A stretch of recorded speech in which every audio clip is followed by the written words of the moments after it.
গুরু দয়েময় আদি অন্ত ভেদের কথা ভাঙ্গা কওয়া মায়, তুমি না বুঝাইলে কথায় আমি পাইব কোথায়। যদি বলো পীর হয় আল্লাহ, এই জগতের ভিতরে কুরআন পড়ে দেখলাম সূরা ইখলাসের ভিতরে নিরাকার মালিকুল্লাহ সাই আমার আল্লাহর কিন্তু আহার নিদ্রা কোনো কিছু জন্ম মৃত্যুর কোনো ভয় আছে আমার আল্লাহর? ভাই কোনো ভয় আছে?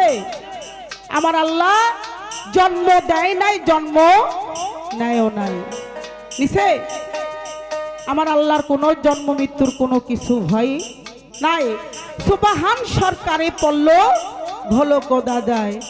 প্রথম কথাটা যদি আমার গুরুর যদি শুনতে যদি ভুল করে তাহলে প্রশ্নের জবাব কিন্তু দিতে কিন্তু কষ্ট হবে।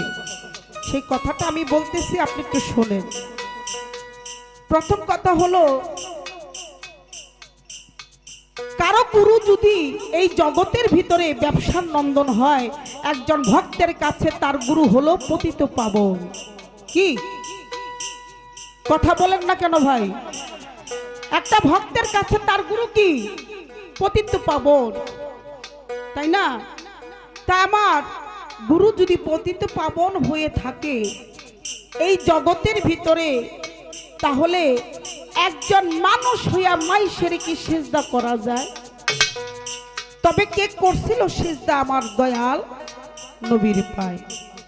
এখানে কিছু কথা রয়ে গেছে, আশা করি আমার দয়াল আমাদেরকে একটু ভাব দিয়ে আমাদেরকে একটু বোঝানোর জন্য চেষ্টা করবে।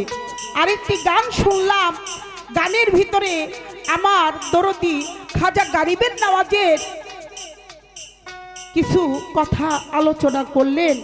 আমার দয়াল নবী ভারতবর্ষে যখন আমার খাজা গরিব নওয়াজকে যখন পাঠাইলেন ইসলাম প্রচার করার জন্য, তখন আমার খাজা বাবা রাস্তা চিনে না।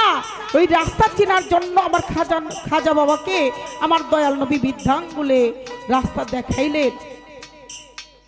দয়াল, এটা কিন্তু আমার এই পালার থেকে কিন্তু গুরু শিষ্য পালার থেকে কিন্তু প্রশ্নটা মানে কথাটা আমি ধরতে চাই নাই, কিন্তু আমার এখানে একটু জানার বাসনা জাগলো। আপনি যেহেতু গানটা করেছেন, কথাটা বলেছেন, তা ওখান থেকে আমার একটু প্যাস থাকবে আপনার কাছে, আপনি বলবেন।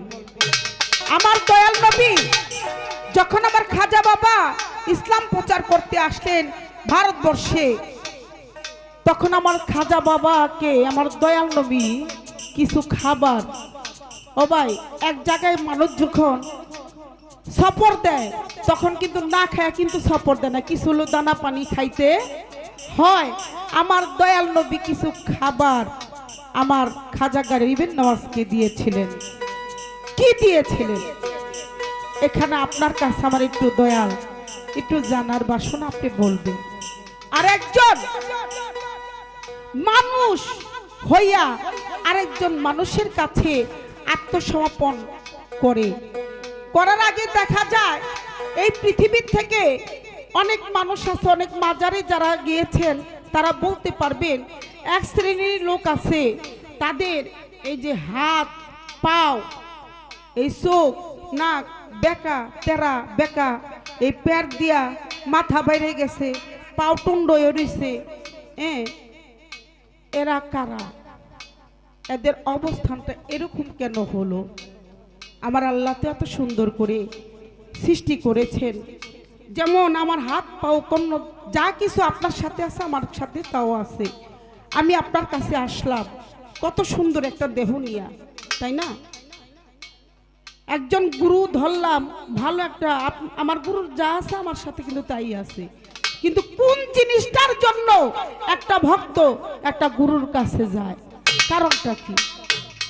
আপনার লগে যা আছে আমার লগে তাই আছে, তবে একটা ব্যক্তি কেন একজন কামেল মোকাম্মেলের কাছে যাইতে হয় এই কথাটা একটু বলে দিবেন। আমার মতন আম পাবলিক যারা আছে তাদের জন্য একটু জ্ঞান হবে। আর ওই যে হাত পাও বাইরেছে, তারা বেকা হয়েছে, এটির কারণটা কি? এর একটু দয়াল আপনি একটু দয়া করে বলবেন, বললে আমি একটু খুশি হমু, আমার কাছে একটু জ্ঞান হবে, এই আর কি।